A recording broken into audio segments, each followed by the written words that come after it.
रसूल अल्लाह ने 5 खूबसूरत हदीसें बताई। नंबर 1, तुम में से बेहतरीन शख्स वो है जो ना किसी को तकलीफ दे और ना किसी की तकलीफ का जरिया और सबब बने। नंबर 2, जो शख्स दिन में 10 मरतबा सूरतुल इखलास पढ़ेगा, यानी कुल हु वल्लाहु अहद, ये पूरी सूरत पढ़ेगा, अल्लाह ताला जन्नत में उसके लिए महल बना देंगे। नंबर 3, जो शख्स हर फर्ज नमाज के बाद 1 मरतबा आयतुल कुर्सी पढ़ने का मामूल बनाएगा, तो उसके और जन्नत के दरमियान सिर्फ मौत का फासला होगा, यानी वो शख्स मरते ही सीधा जन्नत में जाएगा।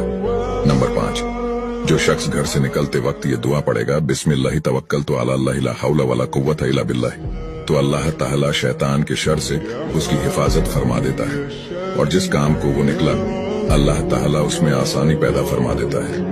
नंबर 5, रसूल अल्लाह ने फरमाया, वो शख्स हरा भरा रहे, हंसता खेलता रहे, जो शख्स मेरी हदीस सुने उसको महफूज रखे और उसको दूसरों तक पहुंचाए।